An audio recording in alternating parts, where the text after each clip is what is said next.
അപ്പൻ നമുക്കുണ്ട്. ഹല്ലേലൂയ. യേശുക്രിസ്തു കാണിച്ചെന്ന വ്യക്തമായ ആ രൂപം അതാണ്. നിങ്ങളെ കാണുന്ന, നിങ്ങളെ കരുതുന്ന ഒരു അപ്പനുണ്ട്. ഹല്ലേലൂയ.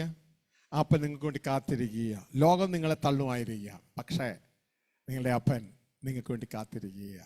ഹല്ലേലൂയ. ലോകത്തും കിട്ടാത്ത സ്നേഹം, നിങ്ങളുടെ മക്കള്, നിങ്ങളുടെ ജീവിത പങ്കാളി, സഹോദരനൊക്കെ നിങ്ങളെ തള്ളുമായിരിക്കുക. ഈ സമയത്തൊക്കെ യേശു പറയുന്നൊരു കാര്യമുണ്ട്. ഇവിടെ നിങ്ങളുടെ പെറ്റ അമ്മ നിന്നെ മറന്നാലും നിന്നെ മറക്കാത്ത ഒരാളുണ്ട്. ഇതാ ദൈവത്തിൻ്റെ വചനം പറയുന്നത്. പെറ്റ അമ്മയ്ക്ക് തൻ്റെ കുഞ്ഞിനെ മറക്കാൻ കഴിയുമോ? അവൾ മറന്നാലും അവൾക്ക് മറക്കാൻ പറ്റില്ല. അതാണ് എൻ്റെ കാര്യം. അവൾക്ക് മറക്കാൻ പറ്റില്ല. പക്ഷെ ഒരു കാര്യം, ഈവൻ 95% സ്ത്രീകളും മറക്കത്തില്ല. പക്ഷെ ഒരു 5% മറന്നാലും, ആ 5% മറന്നാലും ദൈവത്തിൻ്റെ വചനം പറയാം, ഞാൻ നിങ്ങളെ മറക്കത്തില്ല, ഞാൻ നിന്നെ മറക്കത്തില്ല. ഹല്ലേലൂയ. യെശയ്യാ പ്രവാചകന്റെ വാചനം പറഞ്ഞിരിക്കുന്ന കാര്യമായത്. അവിടെ ഇങ്ങനെയാണ് പറഞ്ഞിരിക്കുന്നത്, മലയാളത്തിലില്ല. അവിടെ പറയണം, ഇംഗ്ലീഷിലാണെങ്കിൽ എ സക്കിങ് ചൈൽഡ് എന്ന, മുല കുടിക്കുന്ന കുഞ്ഞിനെ തൻ്റെ അമ്മയ്ക്ക് മറക്കാൻ കഴിയുമോ എന്ന് ചോദിക്കുന്നത്. മുല കുടിക്കുന്ന കുഞ്ഞിനെ, സാധാരണ കുഞ്ഞുങ്ങളൊക്കെ ചിലപ്പോൾ മറന്നുമായിരിക്കും തിരക്കിൻ്റെ ഇടയിൽ, അല്ലേ? പക്ഷെ മുല കുടിക്കുന്ന കുഞ്ഞിനെ അമ്മ മറക്കുമോ? മറ്റു കുഞ്ഞുങ്ങളെ, ഇത് പ്രായമായ കുഞ്ഞുങ്ങളെ 10 വയസ്സ് 12 വയസ്സായപ്പോൾ എങ്കിലും ബന്ധുക്കളുടെ വീട്ടിൽ കൊണ്ടേ ആക്കി അമ്മ ജോലിക്ക് പോയി. അമ്മ ചിലപ്പോൾ ആ കുഞ്ഞുങ്ങളെ മറന്നു പോകും. പക്ഷെ തൻ്റെ മുല കുടിക്കുന്ന കുഞ്ഞിനെ ഒരാളുടെ സ്ഥലത്ത് കൊണ്ട് ആക്കുക. എന്നിട്ട് പോകുമ്പോൾ അമ്മയുടെ ചിന്ത മുഴുവൻ എവിടെയായിരിക്കും? ആ മുല കുടിക്കുന്ന കുഞ്ഞിൻ്റെ അടുത്ത്. ആ ബൈബിള് പറയുന്നൊരു കാര്യം, ഒരു അമ്മ തൻ്റെ മുല കുടിക്കുന്ന കുഞ്ഞിനെ മറന്നാലും, ഇമ്പോസിബിൾ, മറന്നാലും ഞാൻ നിന്നെ മറക്കത്തില്ല. ഇതേപോലെ നമ്മളെ സ്നേഹിക്കുന്ന ഒരപ്പനെയാണ് യേശു നമുക്ക് വെളിപ്പെടുത്തി തന്നെ. മനസ്സിലായോ? അപ്പനെ വെളിപ്പെടുത്തുന്നത്. അതാണ് യേശുക്രിസ്തു പറയുന്നത്. നിങ്ങൾ എന്ത് ഇങ്ങനെ വ്യാകുലപ്പെടുന്നു? ഇതൊക്കെ നിങ്ങൾക്ക് വേണമെന്ന് നിങ്ങളുടെ സ്വർഗസ്ഥ പിതാവിനെ അറിയാം. അപ്പോൾ യേശുവിൻ്റെ ഡ്യൂട്ടി എന്താ? ഈ പിതാവുമായി നമ്മളെ കണക്ട് ചെയ്യുക. പക്ഷെ ഇന്നത്തെ യേശു അത് ചെയ്യുന്നില്ല. അതാണ് വിഷയം.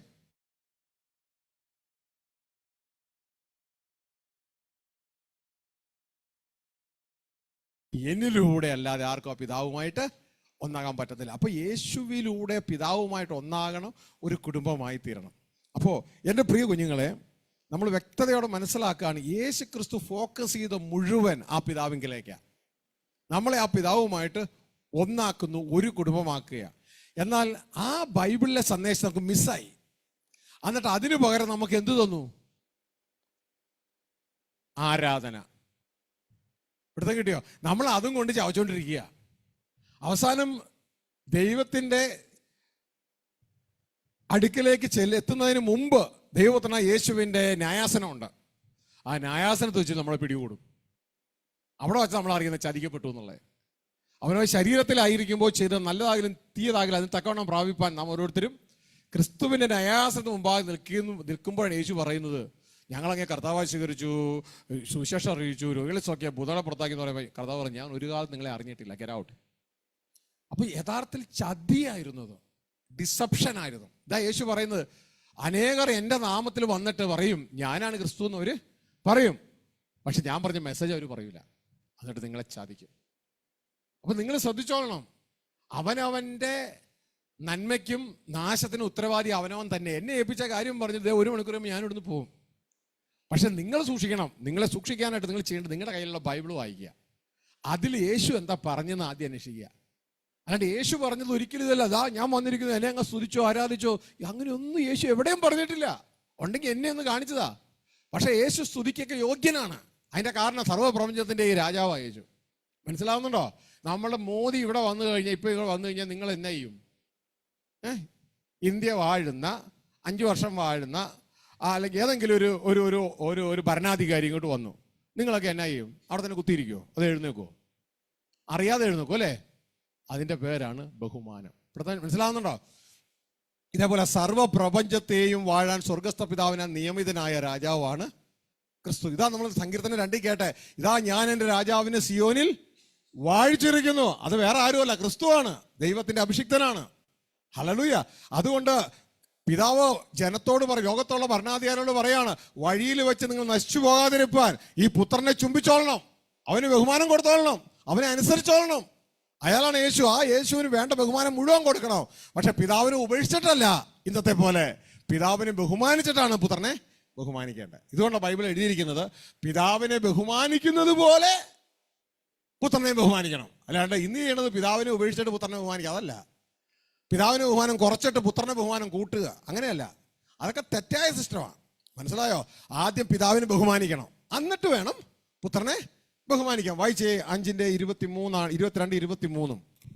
സ്വർഗസ്ഥ പിതാവ് തന്നെ ഏൽപ്പിച്ച സിസ്റ്റമാണത്. യോഹന്നാൻ 5:22, 23. എല്ലാവരും പിതാവിനെ ബഹുമാനിക്കുന്നത് പോലെ പുത്രനെയും ബഹുമാനിക്കേണ്ടതിന് പിതാവ് ആരെയും ന്യായം വിധിക്കാതെ ന്യായവിധി എല്ലാം പുത്രന് കൊടുത്തിരിക്കുന്നു. അപ്പൊ പ്രിയ സഹോദരനെ ശ്രദ്ധിച്ചേ, ദൈവത്തിന്റെ ആഗ്രഹമാണ്, പിതാവിന്റെ ആഗ്രഹമാണ് എല്ലാവരും ആരെ ബഹുമാനിക്കുന്ന പോലെ, പിതാവിനെ ബഹുമാനിക്കുന്നത് പോലെ. സിജു കേൾക്കുന്നുണ്ടോ? പിതാവിനെ അപ്പൊ ആരെ ആദ്യം ബഹുമാനിക്കണം?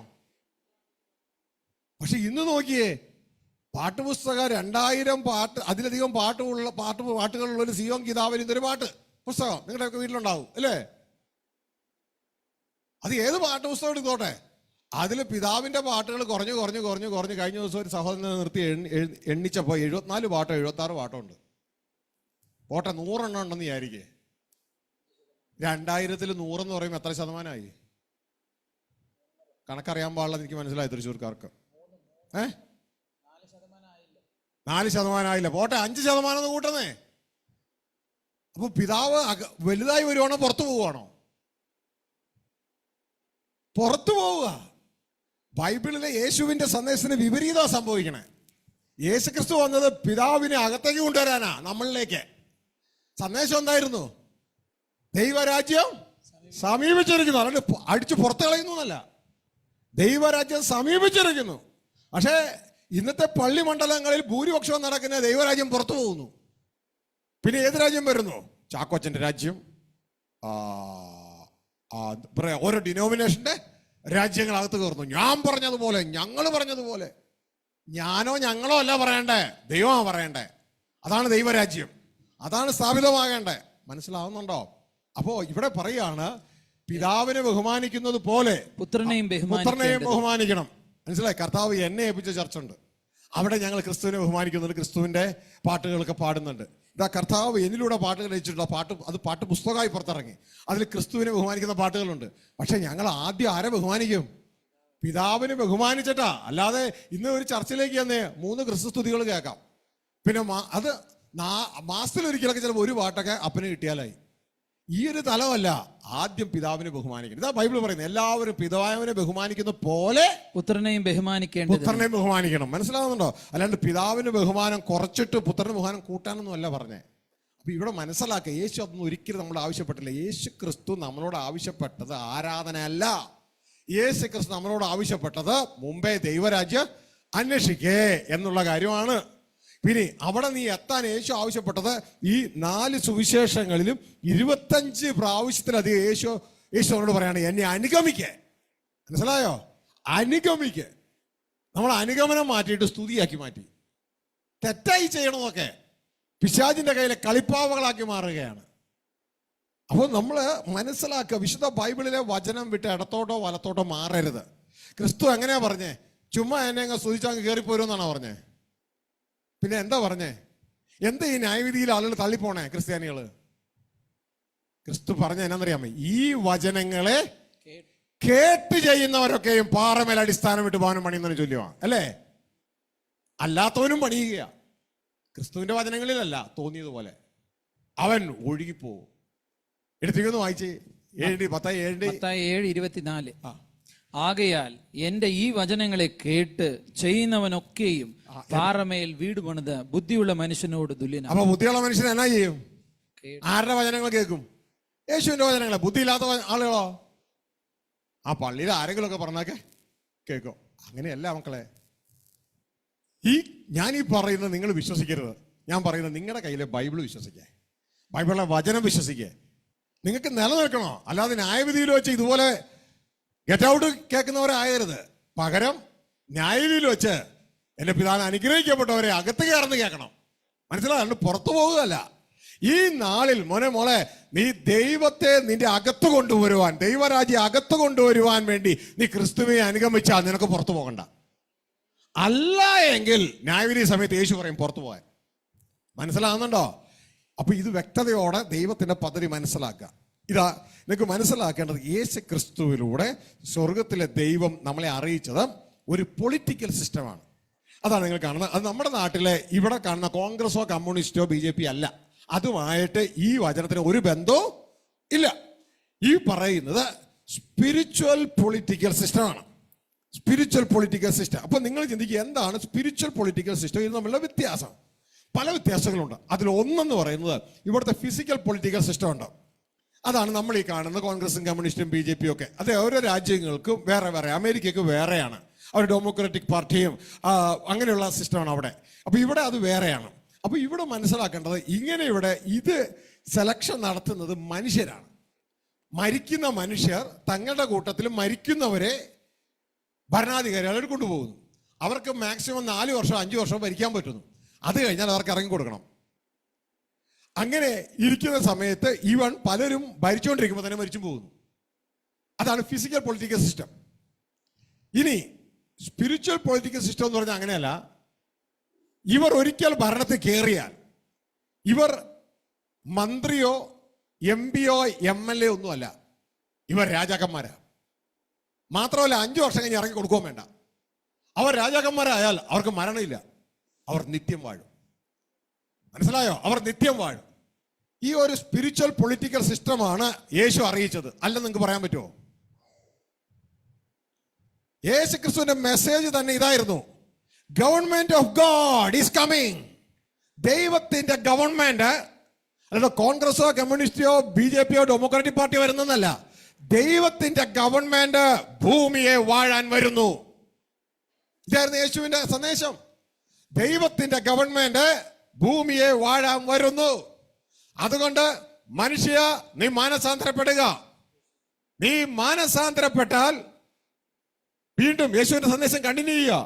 പിതാവ് നിനക്ക് ഭരണം തരാൻ ആഗ്രഹിക്കുന്നു. ഇതല്ലയോ ദേവദാസന്മാരെ യേശുവിന്റെ സന്ദേശം? Purely spiritual political matter. ഇനി ഈ വചനത്തിലൂടെ തെളിയിക്കട്ടെ, ചുമ്മാ പറഞ്ഞു പോവല്ല. വായിച്ചേ 1 മാർക്കോസ് 1:15. മാർക്കോസ് 1:15. കാലം തികഞ്ഞു, ദൈവരാജ്യം സമീപിച്ചിരിക്കുന്നു, മാനസാന്തരപ്പെട്ട് സുവിശേഷത്തിൽ വിശ്വസിപ്പിൻ എന്ന് പറഞ്ഞു. എന്നെ വ്യക്തമായിട്ട് കേൾക്കണം നിങ്ങൾ. കാലം തികഞ്ഞു. എന്തിനുള്ള കാലം? ഗവൺമെന്റ് ഓഫ് ഗോഡ്, ദൈവരാജ്യം ഭൂമിയിൽ സ്ഥാപിതമാകാനുള്ള കാലം തികഞ്ഞു. അതായത് ഭൂമിയുടെ ഉടമസ്ഥൻ ഭൂമിയെ നേരിട്ട് വാഴാൻ പോവുകയാണ്. ഭൂമിയുടെ ഉടമസ്ഥൻ ഭൂമിയെ നേരിട്ട് വാഴാൻ പോവുകയാണ്. ഞാൻ ചിന്തിക്കുന്നത് സക്കറിയ 14:9 ആയിരിക്കാം. അത് വേറെ രീതിയിൽ പറഞ്ഞിട്ടുണ്ട്. ആ റെഫറൻസ് എനിക്ക് വ്യക്തതയല്ല, ഒന്ന് ചെക്ക് ചെയ്താട്ടെ. ഇതാ, അന്നാളിൽ യഹോവ സർവ്വഭൂമിക്കും രാജാവാകും എന്ന ഒരു വചനമാണ് അവിടെ കിടന്നത്. അതായത് ഒരു പ്രവചനം നിവൃത്തിയാകും. വായിച്ചേ സകറിയ 14:9. യഹോവ സർവ്വഭൂമിക്കും രാജാവാകും. ഇന്ന് യഹോവ സർവ്വഭൂമിക്കും രാജാവല്ല. എന്നാൽ ഗവൺമെന്റ് ഓഫ് ഗോഡ് ഇവിടെ വരുമ്പോ യഹോവ സർവ്വഭൂമിക്കും രാജാവാകും. എന്റെ ഒപ്പത്തിനൊപ്പം ഉണ്ടോ നിങ്ങള്? യേശുവിന്റെ സന്ദേശം പറയണേ ആകും പ്രൊഫസിയ. യഹോവ സർവ്വഭൂമിക്കും രാജാവാകും. അപ്പൊ ഇപ്പൊ എന്തല്ല? രാജാവ് അല്ല, ഉടമസ്ഥനാണ്, പക്ഷെ രാജാവല്ല. മനസ്സിലാവുന്നുണ്ടോ? ഇതാണ് യേശു നമ്മോട് പ്രാർത്ഥിക്കാൻ പറഞ്ഞത്. എന്ത് പ്രാർത്ഥിക്കാൻ പറഞ്ഞത്? യഹോവയുടെ ഭരണം ഭൂമിയിൽ വരണമെന്ന് നീ പ്രാർത്ഥിക്കണം. അപ്പൊ ആരിത് മുടക്കും? ശത്രു കയറി മുടക്കും. ആര് വഴി? മനുഷ്യർ വഴി. പല പള്ളിക്കാർ വഴി പറയും വേണ്ട, പ്രാർത്ഥിക്കണ്ട, ഇതൊക്കെ വരെ സാമ്പിളാ, പ്രാർത്ഥിക്കണ്ട. ശരിക്കും കബളിപ്പിക്കപ്പെടുക നമ്മള്. യേശുക്രിസ്തുവിന്റെ മെസ്സേജ് മുഴുവൻ government of God is at hand. ദൈവത്തിന്റെ ഭരണം ഭൂമിയെ സമീപിച്ചിരിക്കുന്നു. മനസ്സിലാകുന്നുണ്ടോ? Purely spiritual political matter. അല്ലാണ്ട് ആരാധനയല്ല. പക്ഷെ നമ്മളെ എവിടെ കൊണ്ട് പൂട്ടി? ആരാധനയെ കൊണ്ട് പൂട്ടി. മനസ്സിലാവുന്നു നിങ്ങൾക്ക്? ഞാൻ ദൈവത്തെയോ ദൈവത്തിനെയോ ബഹുമാനിക്കണ്ടെന്നല്ല ഈ പറയണേ. അതല്ല ക്രിസ്തുവിന്റെ സന്ദേശം. Spiritual political matter. Government of God is at hand. സ്വർഗത്തിലെ ദൈവം ഭൂമിയുടെ ഭരണം ഏറ്റെടുക്കാൻ പോകുന്നു. ഉടമസ്ഥൻ ഭരണം ഏറ്റെടുക്കാൻ പോകുന്നു. ഹല്ലേലൂയ. ഇതാണ് ഉപമയിൽ പറയുന്നത്. മത്തായിയുടെ സുവിശേഷം 21:33 മുതൽ ഒരു ഉപമ പറയുന്നുണ്ട്. ദാ, ഒരു യജമാനൻ ഒരു മുന്തിരിത്തോട്ടം ഉണ്ടാക്കി, കുടിയന്മാരെ പാട്ടത്തിന് ഏൽപ്പിച്ചു. ആ മുന്തിരിത്തോട്ടമാണ് ഭൂമി. ഒക്കെ പാട്ടത്തിന് ഏൽപ്പിച്ചു. ഫലകാലമായപ്പോൾ തൻ്റെ ദാസന്മാരെ അയച്ചു ഫലം കൊടുക്കാനായിട്ട്. അതാണ് പ്രവാചകന്മാർ. അപ്പോ അവരെ ഓരോരുത്തരെയും അവരെ കൊന്നുകളഞ്ഞു, തോട്ടത്തിന് പുറത്താക്കി. അവസാനം പറഞ്ഞു, എൻ്റെ ഒരേ ഒരു മകനുണ്ട്, ആ മകനാണ് ക്രിസ്തു അവകാശി, ആ ക്രിസ്തുവിനെ അയക്കും. ക്രിസ്തുവെ അവർ ശങ്കിക്കുമായിരിക്കും. ക്രിസ്തുവിനെ കണ്ടപ്പോൾ അവർ ഉടനെ പറഞ്ഞു, ഇവനാണ് അവകാശി, ഇവനെ കൊന്നാൽ തോട്ടം ഭൂമി നമ്മുടേതാകും. പിശാചും കുറ്റരുമാണ്, മനസ്സിലാകുന്നുണ്ടോ? അവർ യഹൂദന്മാരെ ഉപയോഗിച്ച് അത് ചെയ്തു. എന്നിട്ട് പറയാണ്, ഒടുക്കം ഈ യജമാനൻ, അതായത് ഉടമസ്ഥൻ എന്ത് ചെയ്യും? ഉടമസ്ഥൻ നേരിട്ടിങ്ങ് വരും ഭരണം ഏറ്റെടുക്കാൻ. മനസ്സിലാവുന്നുണ്ടോ ഈ സന്ദേശം? ആ ഉടമസ്ഥൻ വരുന്നത് മാത്രം ഒന്ന് വായിച്ചോളൂ. മത്തായി 21:40. ആകയാൽ മുന്തിരിത്തോട്ടത്തിന്റെ ഉടയവൻ വരുമ്പോൾ ആരാ ഉടയവൻ? സ്വർഗസ്ഥനായ പിതാവ് വരുമ്പോ. അപ്പൊ പിതാവ് വരുമോ ഇല്ലയോ? വരും. അതിന്റെ പേരാണ് ദൈവരാജ്യം സമീപിച്ചിരിക്കുന്നു. അന്നാളിൽ യഹോവ സർവഭൂമിക്ക് രാജാവായിരിക്കും. സക്കറിയ 14:9 അത് നിവർത്തിക്കപ്പെടും. മനസ്സിലായോ? നമ്മുടെ പപ്പ വരുന്നു. അപ്പൊ എന്താ മക്കളെ സുവിശേഷം? നമുക്ക് പപ്പ വരുന്നേ, തൃശ്ശൂർക്കാരേ, നമ്മുടെ അപ്പം വരുന്നേ. ഇപ്പൊ സുവിശേഷം ആണെന്ന് മനസ്സിലായ? നമ്മുടെ അപ്പം വരുന്നു. എന്തിനാ? നമ്മുടെ കൂടെ താമസിക്കാൻ. ഇതല്ലേ ദൈവത്തിന്റെ വചനം, ബൈബിള് തീർന്ന്. ഇതാ ദൈവത്തിന്റെ കൂടാര അപ്പ വരുന്ന്. മനസ്സിലായോ? ഇനി തമിഴ്നാട്ടിൽ പോയി പറയണം, നമ്മുടെ അപ്പ വരുന്നേ. ആര് പറഞ്ഞു? യേശുപ്പാ പറഞ്ഞേ, നമ്മുടെ അപ്പ വരുന്നു, ഉടമസ്ഥൻ വരുന്നെന്ന്. അതുകൊണ്ട് എന്ത് ചെയ്യണം? നീ മാനസാന്തരപ്പെട്. പിടുത്തം കിട്ടിയ? ഹല്ലേലൂയ. അപ്പൊ സുവിശേഷം എന്ന് വെച്ചാൽ സിമ്പിളാ, അത് റോക്കറ്റ് സയൻസ് ഒന്നും അല്ല. നമ്മുടെ അപ്പം വരുന്നു നമ്മോട് കൂടെ താമസിക്കാൻ. പിടുത്തം കിട്ടിയ? ഹല്ലേലൂയ. അതുകൊണ്ട് ഇനി കരയണ്ട കേട്ടോ, അപ്പം വരുന്നുണ്ട് നമ്മുടെ കണ്ണീര് തുടയ്ക്കാൻ. അവിടെ എഴുതിയിരിക്കുകയാണ്, ഇതാ ദൈവത്തിന്റെ കൂടാരം മനുഷ്യരോടുകൂടെ, ദൈവം മനുഷ്യരോടുകൂടെ പാർക്കും എന്ന് പറഞ്ഞിട്ട് പറയാണ്, നിന്റെ കണ്ണുനീരവൻ തുടയ്ക്ക്. ഇന്ന് നിന്റെ കണ്ണുനീര്, നീ കരയാണെന്ന് അപ്പനറിയാം, നിന്റെ കണ്ണുനീരവൻ തുടയ്ക്ക്. ഇനി ശാപം ഉണ്ടാകത്തില്ല. വെളിപ്പാട് പുസ്തകം അവസാനം പറയുന്ന വാക്യം വായിച്ചേ. ഇനി മരണം ഉണ്ടാകില്ല. വാക്യം പറഞ്ഞു. വെളിപ്പാട് പുസ്തകം 21:5. 21:3 മുതലങ്ങ് വായിച്ചു. അപ്പ വരുമ്പോ ഉള്ള സംഭവം വായിക്കേ. സിംഹാസനത്തിൽ നിന്ന് 21:3 സിംഹാസനത്തിൽ നിന്ന് ഒരു മഹാശബ്ദം പറയുന്നതായി ഞാൻ കേട്ടത്, ഇതാ മനുഷ്യരോട് കൂടെ ദൈവത്തിന്റെ കൂടാരം, അവൻ അവരോട് കൂടെ വസിക്കും. മനസ്സിലായോ? മനുഷ്യരോട് കൂടെ ദൈവത്തിന്റെ കൂടാരം, ദൈവം മനുഷ്യരോട് കൂടെ വസിക്കും. അവരവന്റെ ജനമായിരിക്കും. ദൈവം താൻ അവരുടെ ദൈവമായി അവരോട് കൂടെ ഇരിക്കും. അവരോട് കൂടെ വസിക്കും, അവരോട് കൂടെ ഇരിക്കും. മനസ്സിലാവുന്നുണ്ടോ? ഹല്ലേലൂയ. ഇന്ന് കൂടെ ഇരിക്കണ ആരൊക്കെയാ? തൊട്ടടുത്തിരിക്കുന്ന ആളുടെ പേരൊക്കെ ഒന്ന് ചോദിക്കട്ടെ, ആരാ കൂടെ ഇരിക്കണെന്ന് അറിയാലോ? ഹല്ലേലൂയ. അന്ന് ദൈവം കൂടെ ഇരിക്കാൻ പോണം. നിന്റെ അപ്പൻ കൂടെ ഇരിക്കാൻ, കൂടെ വസിക്കും. എന്നിട്ട് എന്നാ ചെയ്യും? അവൻ അവരുടെ കണ്ണിൽ നിന്ന് കണ്ണുനീര് എല്ലാം തുടച്ചു. മനസ്സിലായ?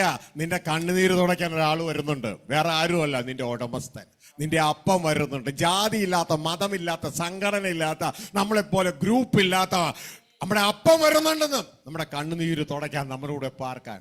ഇതല്ലേ സുവിശേഷം? ഈ സുവിശേഷം കേട്ടണ്ട. ഇതാ യേശു പറഞ്ഞേ. ഹല്ലേലൂയ. ഇതാ യേശു പറഞ്ഞ സുവിശേഷം. ധൂർത്തപുത്രൻ, അതൊരു കഥ പോലെ കാണിച്ചു. ധൂർത്തപുത്രൻ മടങ്ങി തന്റെ അപ്പനോട് വന്ന് താമസിക്കുന്നു.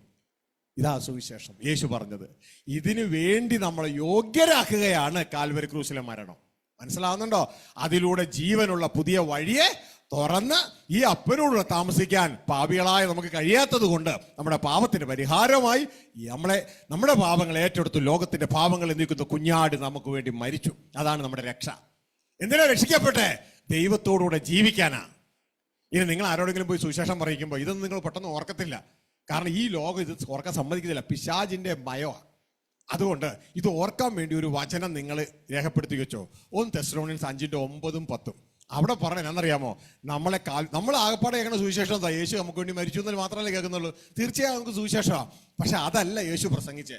യേശു തന്റെ ജീവിതകാലത്തെങ്ങ് ഞാൻ മരിച്ചു, എന്നെ കർത്താവായി സ്വീകരിക്കൂ, ഞാൻ ഉയർത്തെഴുന്നേറ്റിരിക്കുന്നു എങ്ങും പ്രസംഗിച്ചിട്ടില്ല. അൻപ് മനസ്സിലാക്കണം.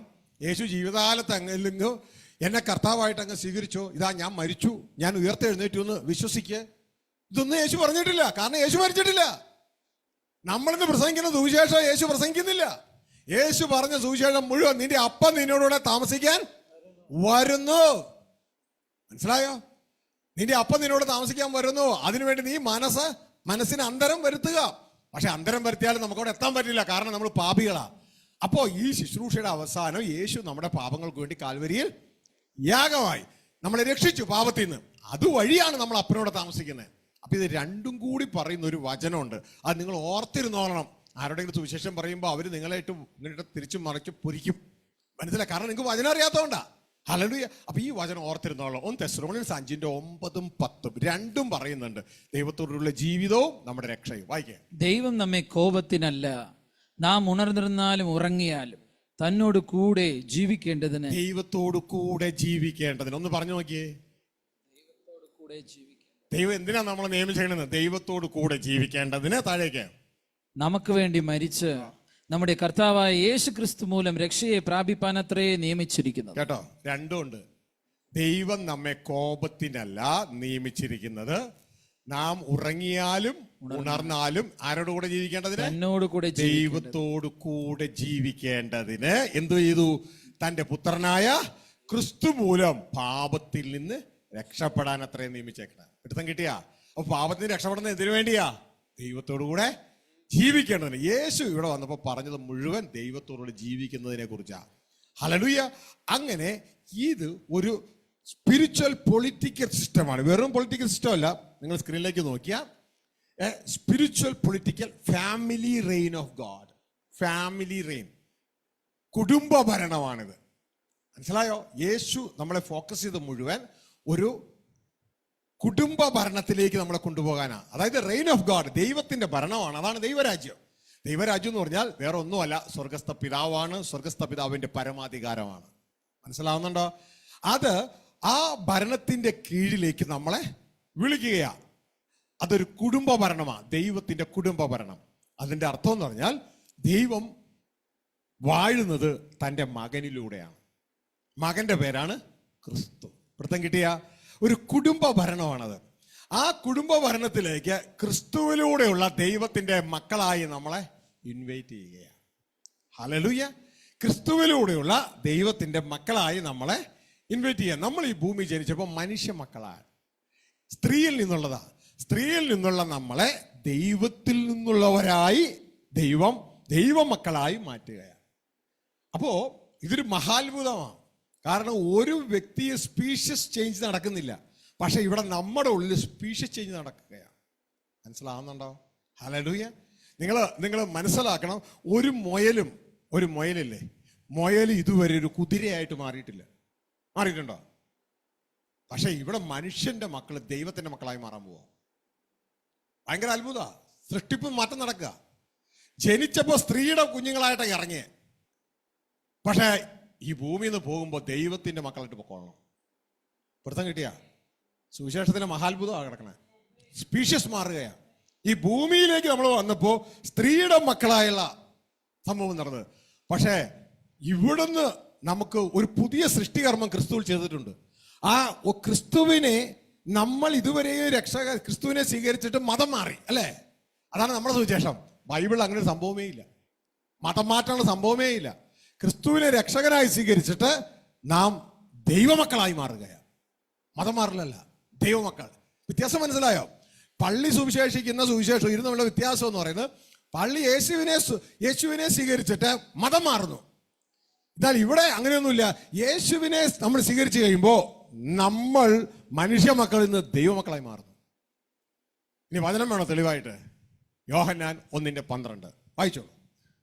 അവനെ കൈക്കൊണ്ട്, യേശുവിനെ കൈക്കൊണ്ട്, അവന്റെ നാമത്തിൽ വിശ്വസിക്കുന്ന ഏവർക്കും, യേശുവിന്റെ നാമത്തിൽ വിശ്വസിക്കുന്ന ഏവർക്കും ദൈവമക്കളാകുവാൻ അവൻ അധികാരം കൊടുത്തു. ദൈവം മക്കളാകാൻ അവൻ അധികാരം കൊടുത്തു. ഹല്ലേലൂയ.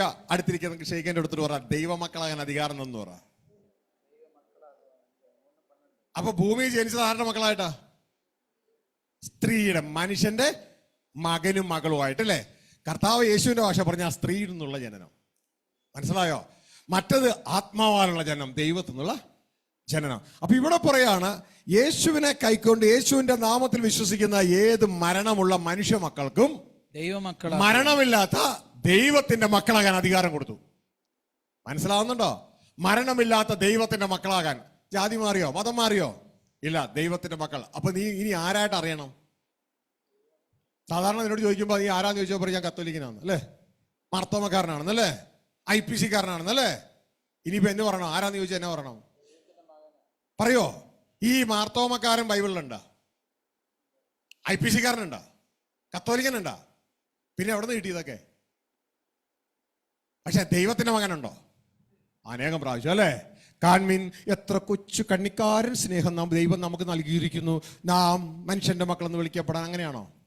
അല്ല, എത്ര വലിയ സ്നേഹം ദൈവം നമുക്ക് നൽകിയിരിക്കുന്നു, നാം ദൈവത്തിന്റെ മക്കളെന്ന് വിളിക്കപ്പെടാൻ. കേട്ടോ കേട്ടോ?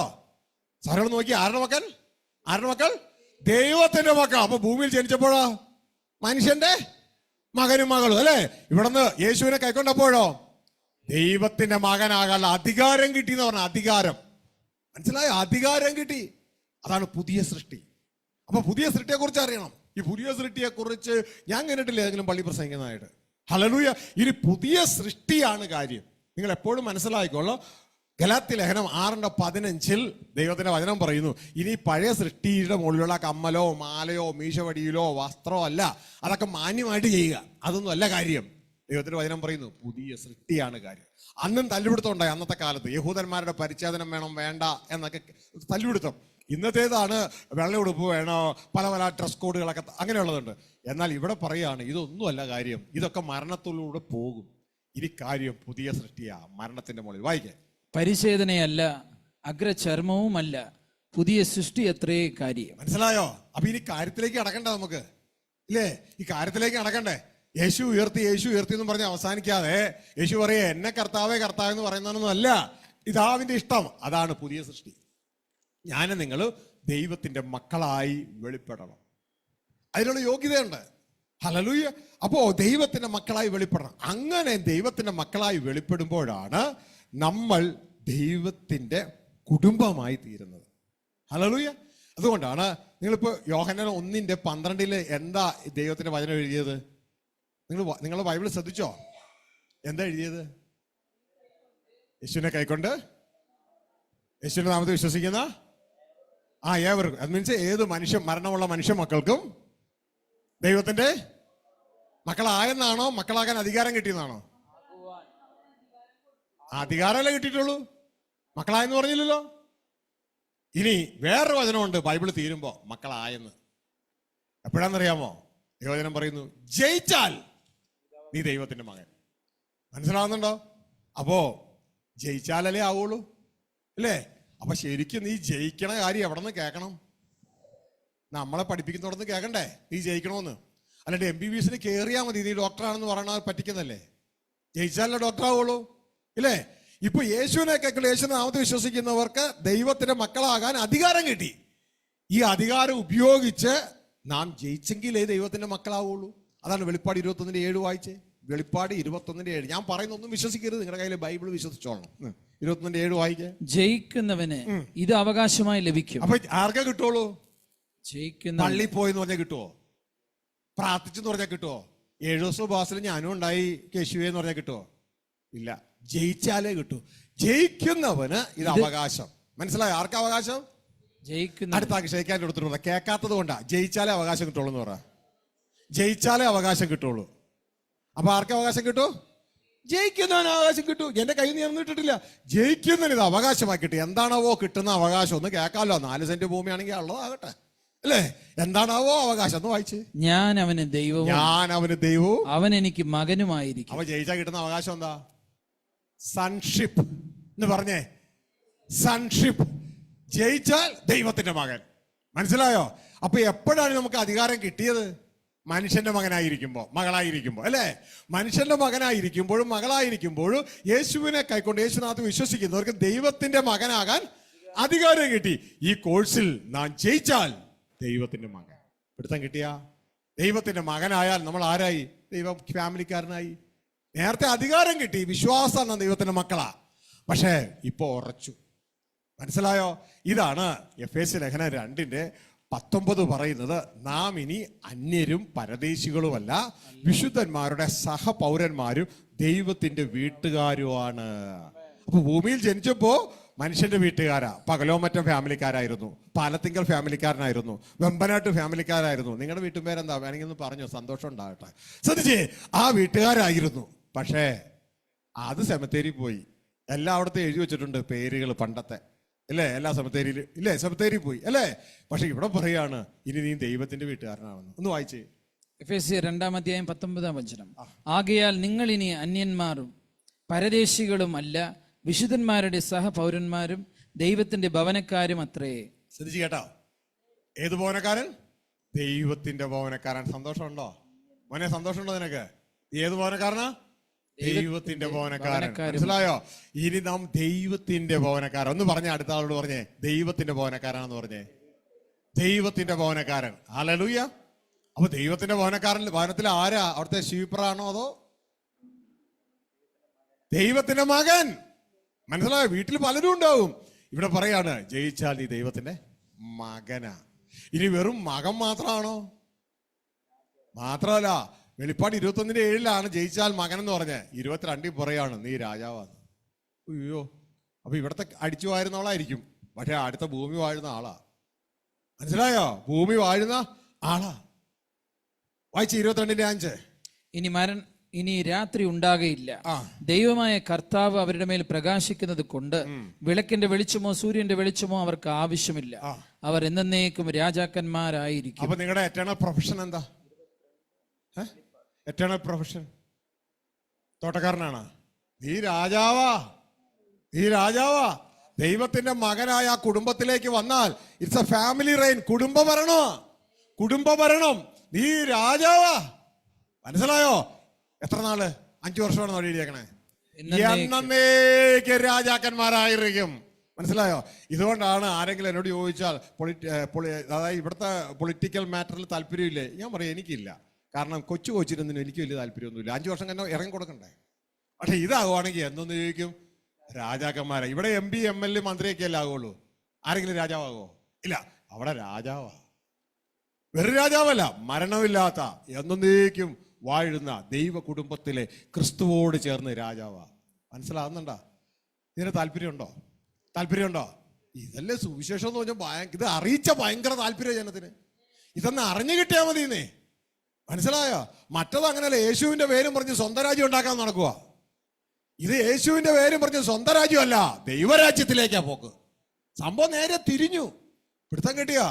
അതുകൊണ്ടാണ് ഇത് പള്ളികളിൽ കേൾക്കാത്ത. പിടുത്തം കിട്ടിയ? കാരണം ദൈവത്തിന്റെ രാജ്യം വരണമെങ്കിൽ ആദ്യം പിശാചിന്റെ രാജ്യവും പോവും, രണ്ടാമത് മനുഷ്യന്റെ രാജ്യവും പോവും. ഈ 2 രാജ്യങ്ങളെ തകർത്തിട്ടാണ് ദൈവരാജ്യം വരുന്നത്. അപ്പൊ ഈ 2 രാജ്യക്കാരും എന്ത് ചെയ്യും? എതിർക്കും. മനസ്സിലാവുന്നുണ്ടോ? ഹല്ലേലൂയ. അതാണ് ഇന്ന് സംഭവിച്ചുകൊണ്ടിരിക്കുന്നത്. അപ്പൊ യഥാർത്ഥത്തിൽ ദൈവരാജ്യം വരുമ്പോ പിശാചിന്റെ രാജ്യവും അദൃശ്യ പിശാചിന്റെ രാജ്യവും മാറും, മനുഷ്യന്റെ രാജ്യവും മാറുവാനായിട്ടിടയാവും. ഇനി ഇത് കാണിക്കുന്ന, ഇത് നിങ്ങളെ അറിയിക്കുന്ന ഒരു സന്ദേശം. ഒരുപക്ഷെ നിങ്ങൾ ചിന്തിക്കും ഇത് ഞങ്ങളൊന്നും അറിഞ്ഞില്ലല്ലോ. കാരണം നമ്മളൊക്കെ ഈ കൊച്ചു കൊച്ചു ആളുകളായതുകൊണ്ട് നമ്മളെ അറിയിക്കാഞ്ഞ്. ലോക സാമ്രാട്ടെന്ന് അറിയപ്പെടുന്ന ഒരാളുണ്ട്. ഭയങ്കര പവറിലായിരുന്ന ഒരാള്, നെബൂഖദ്നേസർ. പുള്ളിയെ സ്വർണമായിട്ടാണ് കാണിക്കുന്നത് ബൈബിളിലെ. ദാനിയേൽ 2-ാം അധ്യായത്തിൽ അദ്ദേഹം ഭയങ്കരമായി ലോകം നേടി. അദ്ദേഹം അഹങ്കരിച്ച് നടന്നൊരു സമയമുണ്ടായിരുന്നു. അദ്ദേഹത്തെ കുറിച്ച് ഇനി എനിക്ക് ശേഷം എന്ത് സംഭവിക്കുന്ന ഒരു ചിന്ത അദ്ദേഹത്തിനുണ്ടായിരുന്നു. എനിക്ക് ശേഷം എന്ത് സംഭവിക്കുന്നു? ഈ സമയം അത്യുന്നതനായ ദൈവം അദ്ദേഹത്തിന് ഒരു ദർശനം കൊടുത്തു. ആ ദർശനത്തിൽ ഒരു വലിയൊരു ബിംബം അദ്ദേഹത്തെ കാണിച്ചു. കാരണം ദൈവം ഈ സെക്ഷനിൽ 7 സാമ്രാജ്യങ്ങളെ അനുവദിച്ചിട്ടുണ്ട്. ഈജിപ്ത്, അസീറിയ, അതിനുശേഷമാണ് ഈ ബാബിലോൺ വരുന്നത്. ആ ബാബിലോണിന്റെ രാജാവാണ് നെബൂഖദ്നേസർ. ആ നെബൂഖദ്നേസർ വലിയൊരു ബിംബത്തെ കാണുകയാണ് സ്വപ്നത്തിൽ. തുടർന്ന് ആ ബിംബത്തെക്കുറിച്ച് ഇദ്ദേഹം ഹൃദയം ഭയങ്കരമായിട്ട് വ്യാകുലപ്പെട്ടു. ദാനിയേൽ അത് വിവരിച്ചു കൊടുക്കുന്നുണ്ട്. അതിൽ ഓരോ ബിംബങ്ങളും കാണിച്ച്, ബിംബത്തിലെ ഓരോ ഭാഗവും ഓരോ ലോഹം കൊണ്ടുണ്ടാക്കിയിരിക്കുന്നത്. അതിൻ്റെ ആ വലിയൊരു ആൾരൂപമാണ്. ആ ആൾരൂപത്തിന്റെ തല, നിങ്ങൾ ദാനിയേൽ 2 വീട്ടിൽ പോയി വായിക്കണം കേട്ടോ. ഈ ലോകത്തിന്റെ ഭാവി അതിൽ കിടക്കുന്നുണ്ട്. അതിന്റെ തല എന്ന് പറയുന്നത് സ്വർണം കൊണ്ടാണ്. അതിന്റെ നെഞ്ചെന്ന് പറയുന്നത് വെള്ളി കൊണ്ടാണ്. അതിന്റെ വയറും അരയും താമ്രം കൊണ്ടാണ്. അതിന്റെ തൊട താഴേക്ക് ഇരുമ്പ് കൊണ്ടാ. താഴെ എത്തുമ്പോ ആ കാലിന്റെ ഭാഗത്തേക്ക് എത്തുമ്പോ ഇരുമ്പ് പയ്യെ മാറി കളിമണ്ണാകാൻ തുടങ്ങും. ഭയങ്കര അർത്ഥമാണ് ഇതിന്. എന്നിട്ട് ഈ കളിമണ്ണായി കഴിയുമ്പോണ്ട കളിമണ്ണ് ഭാഗമാകുമ്പോ മോളിൽ നിന്ന് നിലം തൊടാതൊരു കല്ലിങ്ങ വരും.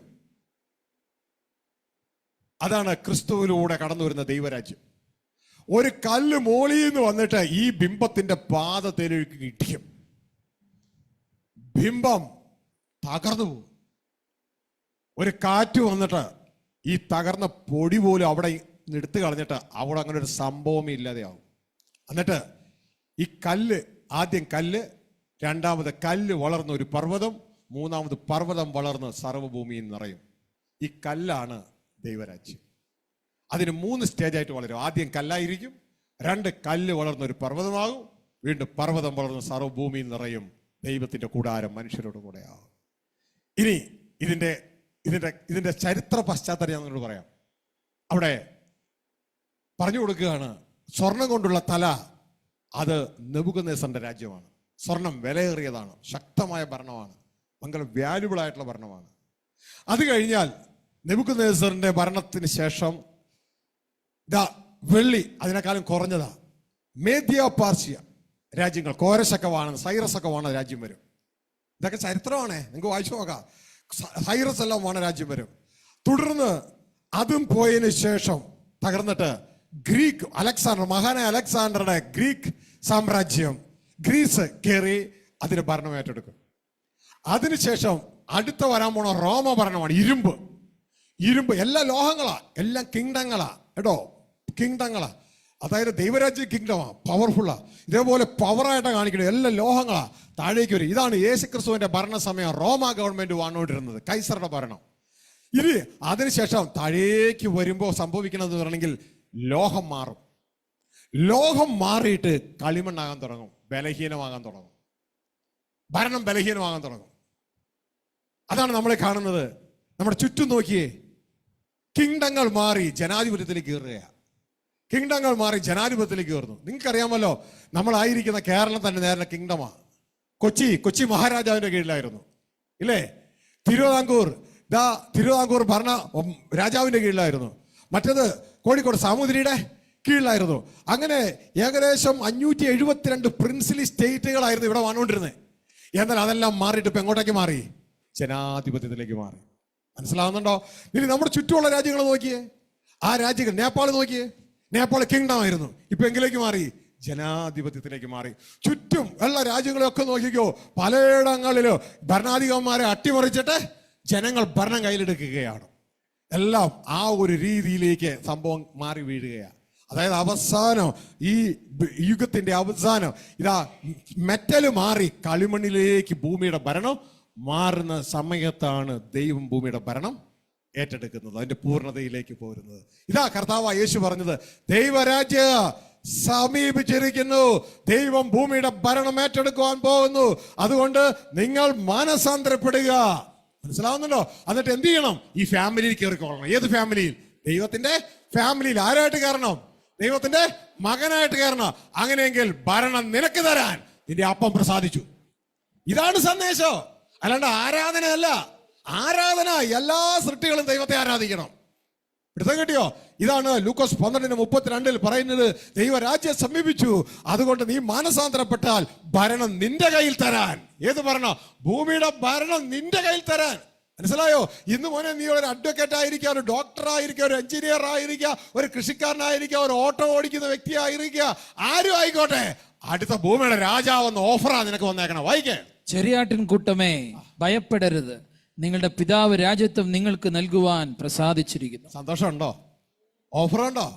ദൈവരാജ്യം വരുന്നു, ഉടമസ്ഥൻ ഭരണം ഏറ്റെടുക്കാൻ പോകുന്നു, നിന്നെ രാജാവാക്കാൻ പ്രസാദിച്ചിരിക്കുന്നു. നിനക്ക് കിങ്ഡം തരാൻ പ്രസാദിച്ചിരിക്കുന്നു. താല്പര്യമുണ്ടോ? ഹല്ലേലൂയ. എന്റെ ബ്രദറെ, ഇതൊന്നും ഞങ്ങൾ കേട്ടിട്ടില്ലല്ലോ ഞങ്ങളുടെ പള്ളിയില്. ക്രിസ്തുവിനെ അറിയാത്തത് കൊണ്ടാ, പിതാവിനെ അറിയാത്തത് കൊണ്ടാ. വ്യക്തമായി യേശുക്രിസ്തു പറഞ്ഞു, ലൂക്കോസ് 19:11 മുതൽ ഒരു ഉപമ പറയുന്നുണ്ട്. ഇപ്പൊ നിങ്ങൾക്ക് സെലക്ഷൻ നടത്താനുള്ള കാലമാണ്, നിങ്ങളുടെ വിളിയും തെരഞ്ഞെടുപ്പ് ഉറപ്പാക്ക്. അതിൽ പറയുന്നത്, കുലീനനായ ഒരു മനുഷ്യൻ താൻ രാജ്യത്വം പ്രാപിക്കാൻ കടന്നു പോകുമ്പോൾ, അതാണ് യേശു ക്രിസ്തു.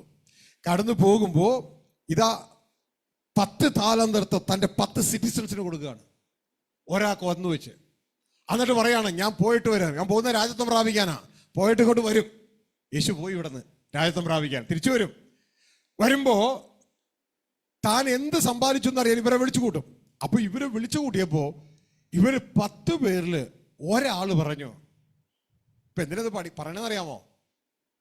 ഇത് കേട്ടിട്ട് നിങ്ങൾ തീരുമാനിച്ചു നിങ്ങൾക്ക് എത്ര പട്ടണങ്ങളെ വാഴണമെന്ന് തീരുമാനിച്ചു. അതുകൊണ്ടാണ് ഇത് പറയണത്.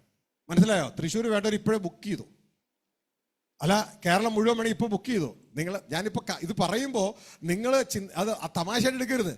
എന്നിട്ട് ഈ 10 ഒരാള് തിരിച്ചു വന്നിട്ട് പറഞ്ഞു, നീ 1 താലന്തല്ലേ തന്നേ, ഞാൻ ഒന്നുകൊണ്ട് 10 നേടിയെന്ന് പറഞ്ഞു. ഉടനെ യജമാനൻ പറയാ, നീ 10 പട്ടണങ്ങളുടെ മേൽ ഭരണാധികാരി ആയിക്കോളാൻ പറഞ്ഞു. മനസ്സിലാവുന്നുണ്ടോ? 10 പട്ടണങ്ങളുടെ നീ വാണോളാൻ. കണ്ടോ? ദാ യേശു പറഞ്ഞേ, ചെറിയ ആട്ടുകൂട്ടമേ ഭയപ്പെടേണ്ട, രാജ്യത്തെ നിങ്ങൾക്ക് തരാൻ പിതാവ് പ്രസാദിച്ചിരിക്കുന്നു. 10 വാണോളാൻ. എടുത്തേക്ക് ഒന്ന് വായിച്ചോളൂ. ലൂക്കോസ് 19:11 മുതലാണ്. നിങ്ങൾ ശ്രദ്ധിച്ച് മനസ്സിലാക്കുക. ഇതാണ് സുവിശേഷം, യേശു പറഞ്ഞ സുവിശേഷം. ഹല്ലേലൂയ. വായിക്കുക. ലൂക്കോസ് 19:15-16. ഒന്നാമത്തവൻ അടുത്ത് വന്ന്, കർത്താവേ, നീ തന്ന രാത്തൽ കൊണ്ട് 10 രാത്തൽ സമ്പാദിച്ചിരിക്കുന്നു എന്ന് പറഞ്ഞു. നീ തന്ന റാത്തൽ കൊണ്ട് 1 റാത്തൽ കിട്ടി, അതുകൊണ്ട് എത്ര ഉണ്ടാക്കി?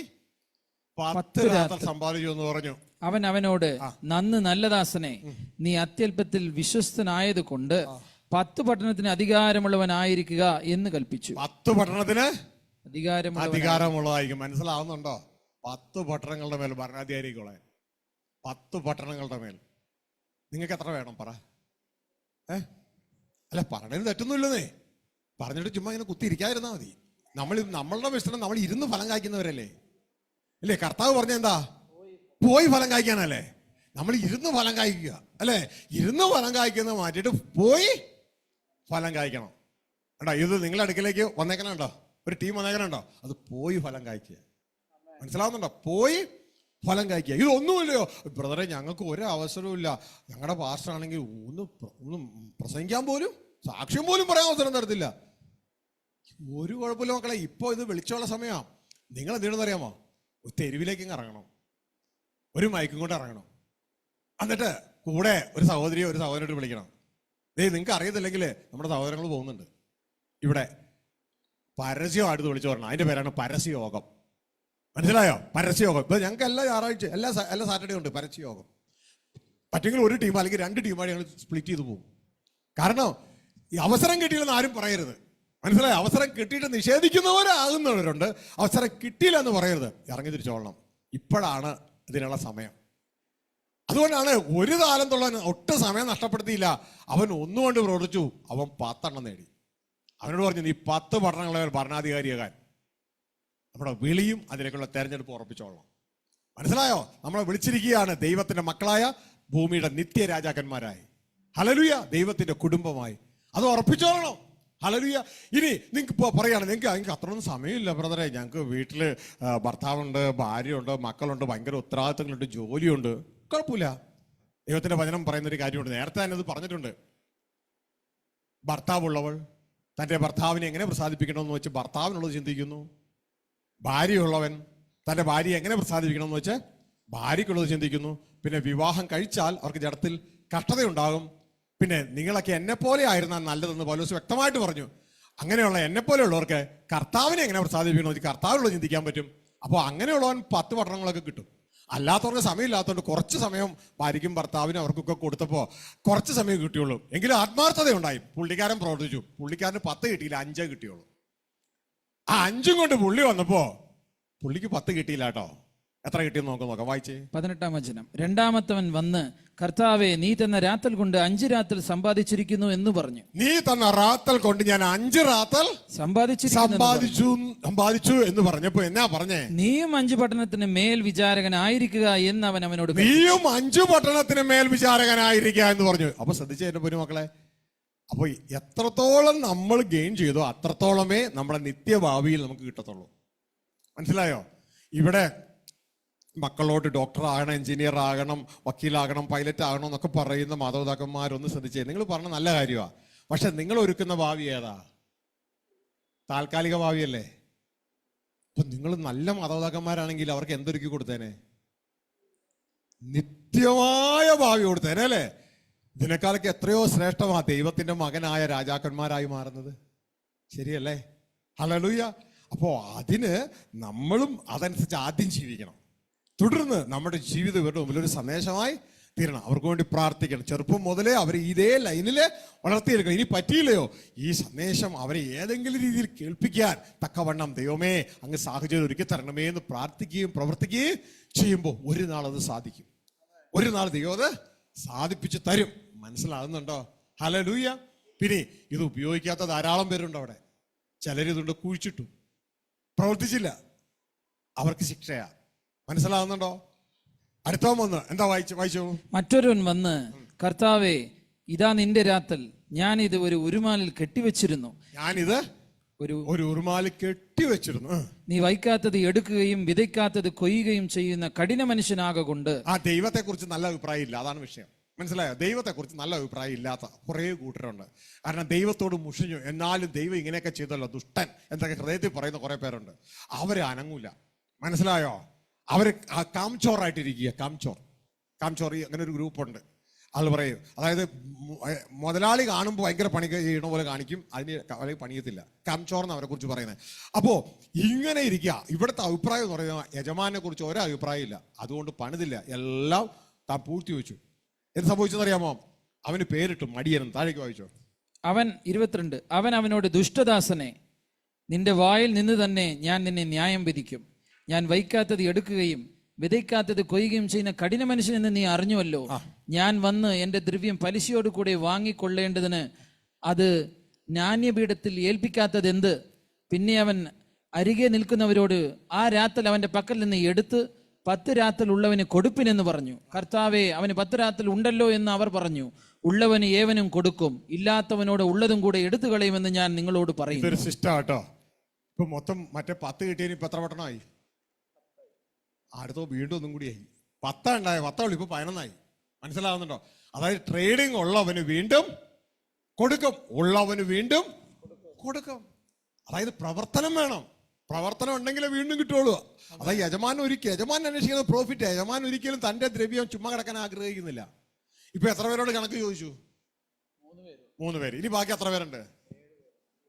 ഇവിടെയാണ് നമ്മളെക്കാളും വലിയ മറവിയാ യേശുവിന്. യേശു ഇവരോട് കണക്ക് ചോദിക്കുന്നതേ ഇല്ല. അതിന്റെ കാരണം എന്ന് പറഞ്ഞാൽ വേറൊന്നുമല്ല, അതിന് തൊട്ട് മുകളിൽ എഴുതി വെച്ചിരിക്കുക. യേശു എന്തിനാ പോയേ? അവിടെ എഴുതിയിരിക്കുന്നു, ഒരു കുലീനനായ ഒരു മനുഷ്യൻ. വായിച്ചോ 11 വാക്യം. 11.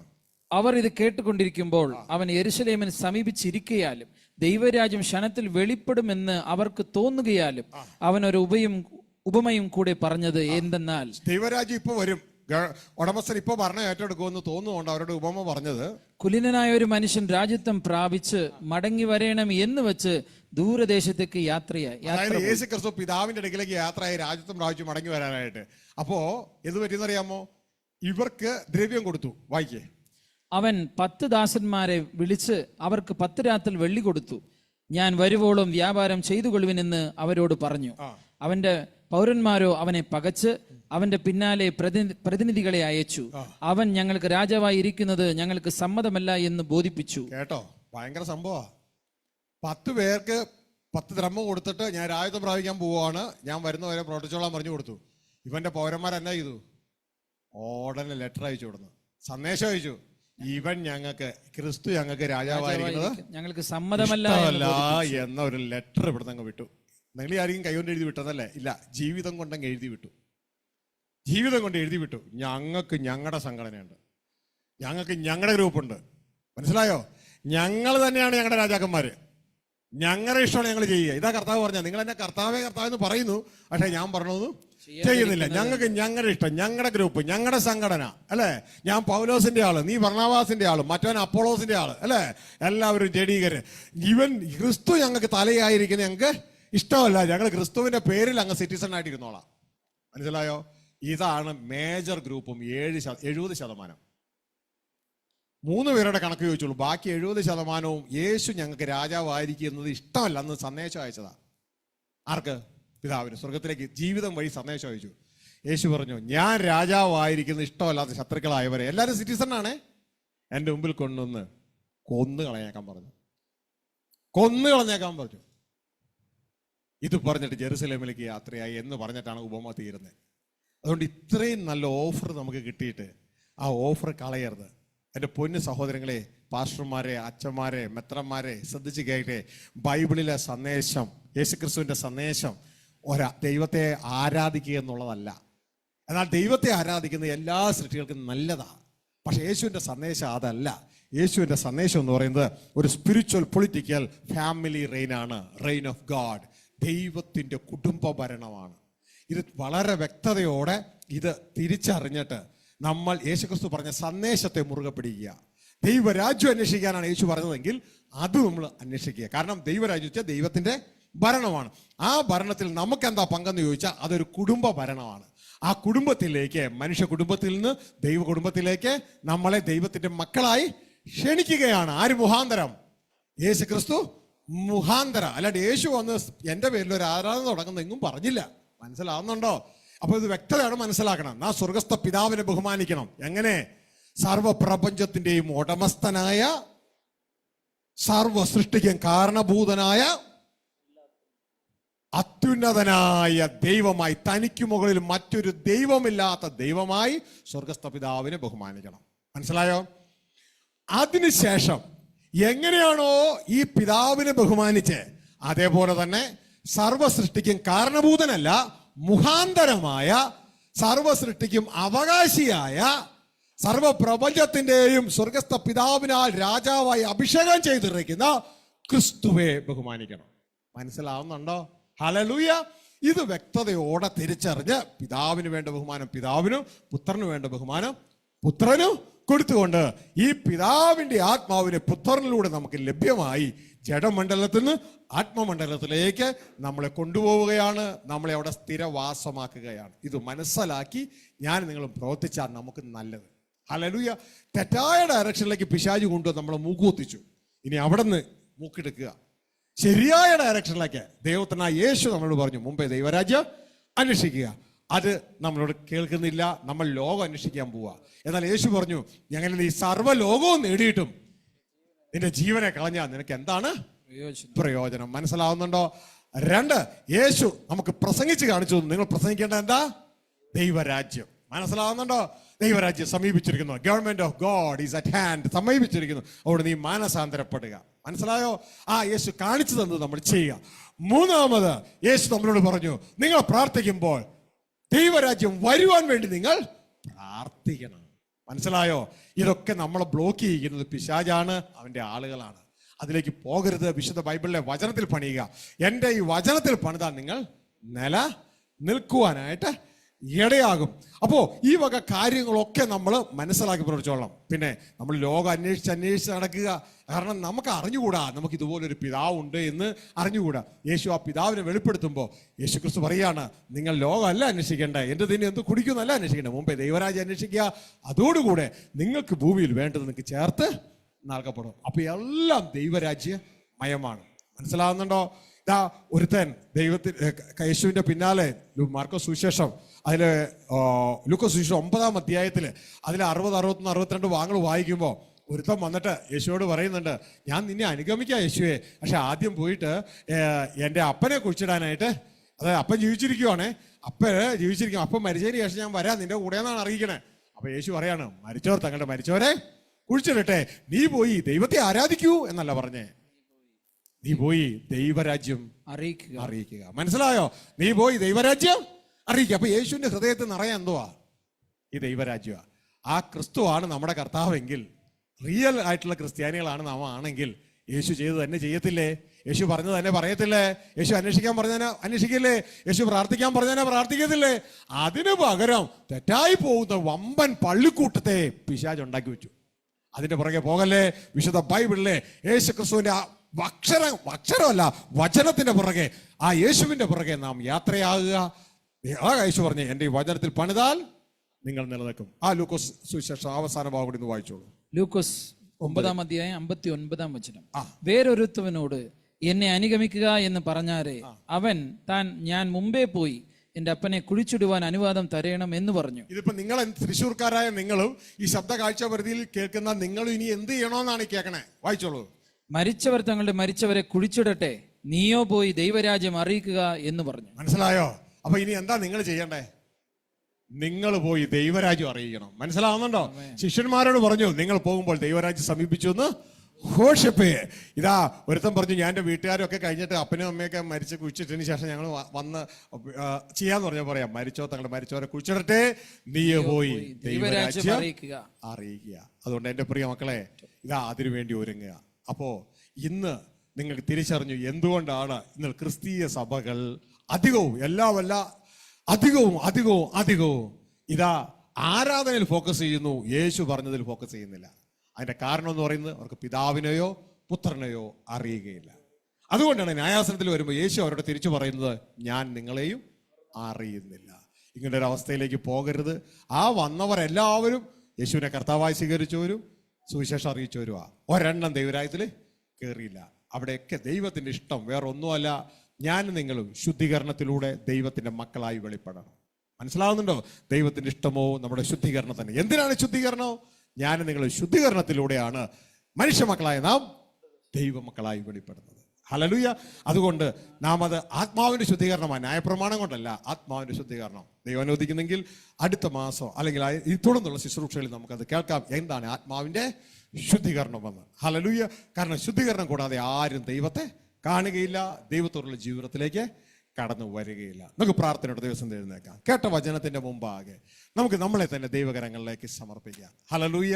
ഒരു കാര്യം നിങ്ങൾ ഓർത്തോട്ടെ, ഇതാ ഈ സന്ദേശം കൂടുതലായി നിങ്ങൾക്ക് താല്പര്യമായെങ്കിൽ ഇതാ ഈ സന്ദേശം വളരെ വിശാലമായി എല്ലാ മാസവും ആദ്യത്തെ ആഴ്ചയിൽ എറണാകുളം പ്രാർത്ഥനാലയത്തിൽ വളരെ മനോഹരമായി, ഞാൻ മാത്രമല്ല എന്നോട് കൂടെ ധാരാളം ദൈവദാസന്മാർ ഒരുമിച്ച് ഇത് അറിയിക്കുന്നുണ്ട്. അവിടെ നിങ്ങൾക്ക് ഒന്ന് താമസിക്കാം. അവിടെ ഭക്ഷണവും പാർപ്പിടവും ഒക്കെ അവിടെ തന്നെ ഉണ്ട്. നിങ്ങൾക്ക് അവിടെ താമസിച്ച് ഈ വചനം കേൾക്കാം.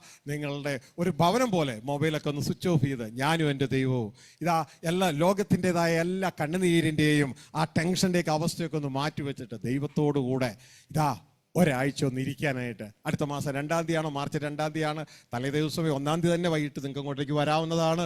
നിങ്ങൾ അവിടെ ഒരു കൂട്ടത്തെ കാണും. ഒരുമിച്ച് അവിടെ ദൈവസന്നിധിയിൽ ക്രിസ്തുവിൽ നമുക്ക് സന്തോഷിക്കാം. ഈ വചനങ്ങൾ വളരെ വ്യക്തമായിട്ട് നിങ്ങളുടെ ആത്മാവിലും ദേഹിയിലും ശരീരത്തിലും ഒക്കെ ഇന്നർ ഹീലിംഗ് ഒക്കെ നിങ്ങളുടെ മുറിവുകൾ, അപ്പനുണ്ടാക്കിയ മുറിവ്, അമ്മയുണ്ടാക്കിയ മുറിവ്, മക്കളുണ്ടാക്കിയ മുറിവ്, ഇങ്ങനെ പല പല മുറിവുകളൊക്കെ ഉണ്ടാകാം. ഇതെല്ലാം പരിഹരിക്കപ്പെട്ട് ഇത് ഒന്ന് റെഡിയായി ഒരു യാത്രയ്ക്ക് ഒരുങ്ങുന്ന വ്യക്തിയെ പോലെ നമുക്കായി തീരുവാനായിട്ട് കഴിയും. അതുകൊണ്ട് നിങ്ങൾ ഏവരെയും മാർച്ച് 2-ാം തീയതി അങ്ങോട്ടേക്ക് സ്വാഗതം ചെയ്യാൻ. പ്രത്യേകിച്ച് ദൈവദാസന്മാർ, നിങ്ങൾ ഇതൊക്കെ ഒന്ന് അറിഞ്ഞിരുന്നാൽ നല്ലതാ. കാരണം നിങ്ങൾക്ക് രക്ഷപ്പെടാൻ ദൈവം നിങ്ങളെ ഏൽപ്പിച്ചവരെയും നരകത്തിലേക്ക് തള്ളിയിടാതെ അവരെ ദൈവരാജ്യത്തിൽ എത്തിക്കുവാനിടയാവും. എല്ലാ ദൈവദാസന്മാരും മത്തായി 7:21, 22, 23 തങ്ങളെ തന്നെ നിർത്തിയിട്ട്, തങ്ങളുടെ സഭയിലെ ദൈവം ഏൽപ്പിച്ച വിശ്വാസത്തിൽ നിർത്തിയിട്ട് അവർ കയറി പോകുമില്ലെന്നൊന്ന് പരിശോധിക്കുന്നത് നല്ലതായിരിക്കും. എൻ്റെ സഭയാണ്, നീ പോകരുത് എന്ന് പറഞ്ഞ് നരകയോഗ്യരാകരുത്. പകരം നിങ്ങളും വന്നാട്ടെ, ഇതൊന്ന് മനസ്സിലാക്കിയാട്ടെ. എന്നിട്ട് ഞാൻ എല്ലാവരെയും ക്ഷണിക്കുകയാണ്, ഏതെങ്കിലും ഭാഗത്ത് കർത്താവിന്റെ ഈ ദാസനായ ഷാജി ജോസഫ് തെറ്റിയിട്ടുണ്ടെങ്കിൽ നിങ്ങൾക്ക് അവിടെ എന്നെ ഈ വചനം കൊണ്ട് തിരുത്താമല്ലോ. ഞാൻ എപ്പോഴേ തിരുത്തപ്പെടാൻ തയ്യാറാം, മനസ്സുബുദ്ധിക്ക് രൂപാന്തരപ്പെടുവാൻ. അതുകൊണ്ട് നിങ്ങൾ ഏവരെയും അതിലേക്ക് ക്ഷണിക്കുക. പക്ഷെ ഒരു കാര്യം, എൻ്റെ സഭ ഇങ്ങനെ പറഞ്ഞു, നിന്റെ സഭ ഇങ്ങനെ പറഞ്ഞു എന്ന് പറയരുത്. നമുക്കതൊന്നും വേണ്ട. അവരിവർ എന്തും പറയട്ടെ. വിശുദ്ധ ബൈബിളിൽ യേശു ക്രിസ്തു എന്ത് പറഞ്ഞു, അതാണ് നമ്മുടെ വേദവാക്യം. അത് മനസ്സിലാക്കി പോവുക. നമുക്ക് വേണ്ടത് അവരുടെ വിശ്വാസം ഇവരുടെ വിശ്വാസമല്ല, യേശുവിൻ്റെ വിശ്വാസമാണ് വേണ്ടത്, അല്ലേ? ആ യേശു ക്രിസ്തുവാണ് നമ്മുടെ റോൾ മോഡൽ, യേശുവാണ് നമ്മുടെ തല. അതുകൊണ്ട് യേശുവെ അനുഗമിച്ച് നമുക്ക് ഓരോരുത്തർക്കും മുൻപോട്ടേക്ക് പോകാം. അതിനായി നമ്മളെ തന്നെ ദൈവകരങ്ങൾ സമർപ്പിക്കുക, കണ്ണുകൾ അടയ്ക്കുക, ദൈവകരങ്ങളിലേക്ക് ഏൽപ്പിക്കുക.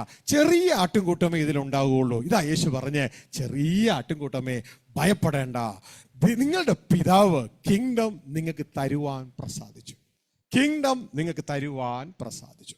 അതുകൊണ്ട് എൻ്റെ പ്രിയ സഹോദരങ്ങളെ, ഇതാ ദൈവത്തിൻ്റെ ഗവൺമെന്റ്, ഉടമസ്ഥന്റെ ഗവൺമെന്റ് ഈ ഭൂമിയുടെ ഭരണം ഏറ്റെടുക്കാൻ പോവുക. ജാതിയില്ലാത്ത, മതമില്ലാത്ത, സംഘടനയില്ലാത്ത, നമ്മളെപ്പോലെ മരണമില്ലാത്ത ദൈവം ഈ ഭൂമിയുടെ ഭരണം ഏറ്റെടുക്കാൻ പോവുക. ദൈവരാജ്യം സമീപിച്ചിരിക്കുന്നു. Government of God is at hand, so you repent എന്ന് പറഞ്ഞ യേശു ക്രിസ്തുവിന്റെ ആ മൊഴികൾ നമുക്ക് ഏറ്റെടുക്കാം. മനസ്സിന് അന്തരം വരുത്തി സ്വകേന്ദ്രീകൃത ജീവിതത്തിലേക്ക് പോകാതെ ദൈവ കേന്ദ്രീകൃത ജീവിതത്തിലേക്ക് തിരിയുവാൻ നമുക്ക് നമ്മളെ തന്നെ ഏൽപ്പിച്ചു കൊടുക്കാം.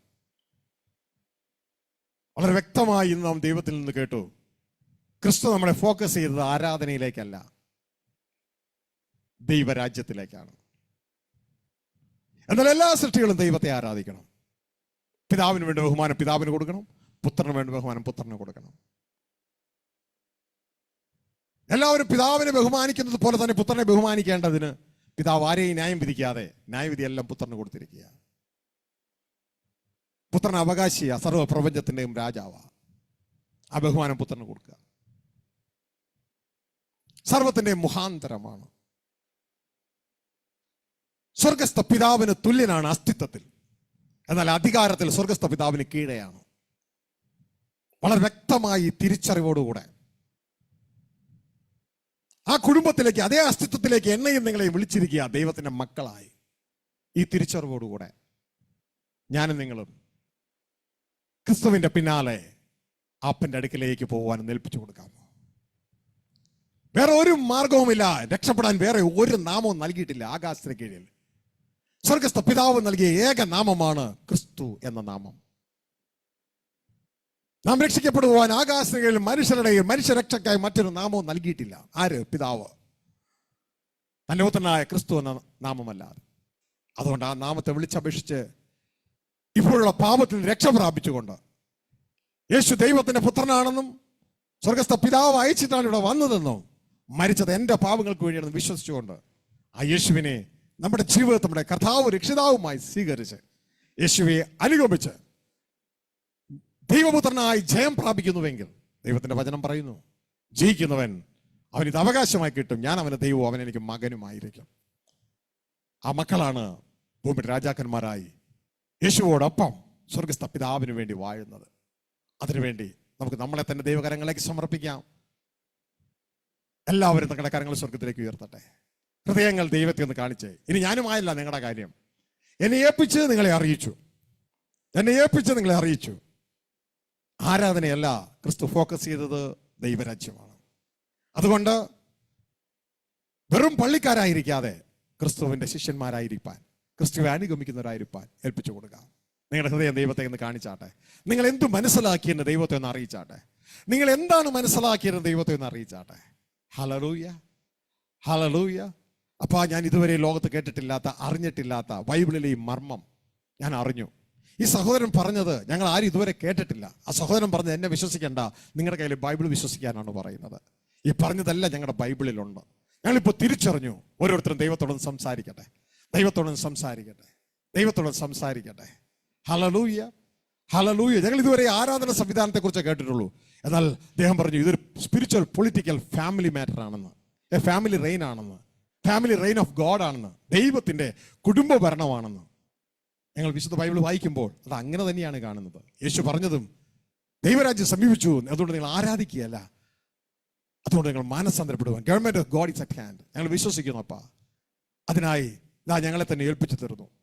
പക്ഷെ ഞങ്ങളുടെ ഹൃദയത്തിന് വിശ്വസിക്കാൻ പ്രയാസം ആദ്യമായി ഞങ്ങൾ കേട്ടതുകൊണ്ട്.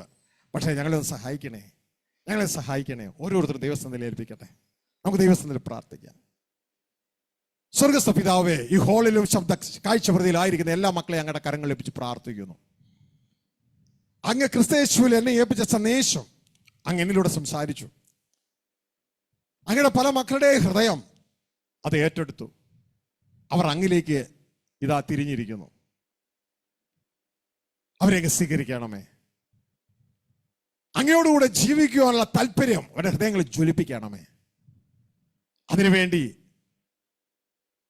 ഞങ്ങളുടെ പാപങ്ങൾക്ക് പരിഹാരമായി ഞങ്ങളുടെ പുത്രനെ കാൽവരിയിൽ തകർത്തത് ഞങ്ങൾ വിശ്വസിക്കുന്നു, അത് ഏറ്റെടുക്കുന്നു. യേശുവിനെ കർത്താവ് രക്ഷിതാവുമായി ഇനി യേശുവിനെ അനുഗമിച്ച് ഞങ്ങളുടെ സന്നിധിത്വം ഞങ്ങളെ സഹായിക്കണമേ.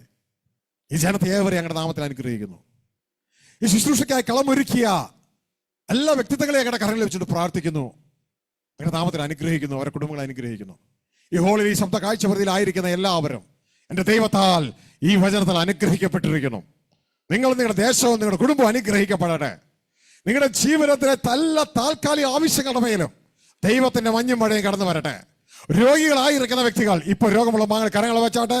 യേശു ക്രിസ്തുവിന്റെ അടിപ്പിണരാൽ ഈ ഓൺലൈനിൽ കേൾക്കുന്ന വ്യക്തികളും യേശുക്രിസ്തുവിന്റെ അടിപ്പണരാൽ ഉള്ള ദൈവത്തിന്റെ സൗഖ്യം ഈ മക്കളുടെ മേൽ കൽപ്പിക്കുക. സൗഖ്യമുള്ളവരായി തീരട്ടെ. ആ വേദനകൾ വിട്ടുമാറട്ടെ. ആ രോഗങ്ങൾ മാറിപ്പോകട്ടെ. യേശുവിൻ നാമത്തിൽ പിശാചിന്റെ കൈയെടുക്കുക. പാപങ്ങൾ യേശു രക്തത്താൽ കഴുകപ്പെട്ടിരിക്കുക. ദുഷ്ട പിശാചിന് ഇവരുടെ മേൽ ഒരധികാരവും അവകാശവുമില്ല. ശാപങ്ങൾ മാറിപ്പോകട്ടെ. എല്ലാ കുടുംബങ്ങളും ദൈവ സമാധാനം നിറയട്ടെ. ഇവരുടെ എല്ലാ സാമ്പത്തിക ആവശ്യങ്ങൾ വരും ദൈവത്തിന്റെ കരം കടന്നു വരുവാനായിട്ട് ഇടയാകട്ടെ. ഈ കുടുംബങ്ങളെല്ലാം ദൈവത്തിന് അനുഗ്രഹിക്കപ്പെട്ടിരിക്കുന്നു. ദൈവ തേജസ് വരെ നിറഞ്ഞു മറ്റുള്ളവരിലേക്ക് കവിയുമാറാകട്ടെ. പിശാചിനോടും അവന്റെ സംവിധാനത്തോടും കൽപ്പിക്കുന്നു, തൊട്ടുപോകരുത്. യേശു രക്തത്താൽ വീണ്ടെടുക്കപ്പെട്ട ദൈവത്തിന്റെ ജനമാണ്. ഒരു അനുഗ്രഹിക്കുന്നു. ബി ഫ്രൂട്ട്ഫുൾ, ഫലമുള്ളവരായി തീരുക. സർവമഹത്വം പിതാവേ അങ്ങേക്ക് യേശുവിൻ നാമത്തിൽ തന്നെ. അമേൻ, അമേൻ, അമേൻ. ദൈവം നിങ്ങളെ അനുഗ്രഹിച്ചിരിക്കുന്നു. വീണ്ടും ഓർപ്പിക്കുകയാണ്, റിട്രീറ്റ്, എറണാകുളം പ്രാർത്ഥനാലയത്തിൽ റിട്രീറ്റ്, ഒരാഴ്ചത്തെ റിട്രീറ്റ് അടുത്ത മാസം 2-ാം തീയതിയാണ്. നിങ്ങൾക്ക് 1-ാം തീയതി വൈകിട്ടേ അങ്ങോട്ടേക്ക് വരാം. നിങ്ങൾ ദൈവം ഏവരെയും അതിനായി സഹായിക്കട്ടെ, കൂട്ടായിരിക്കട്ടെ. Thank you very much. Praise the Lord. വ്യക്തിപരമായി പ്രാർത്ഥിക്കാൻ ആഗ്രഹിക്കുന്നവർക്ക് മുന്നോട്ട്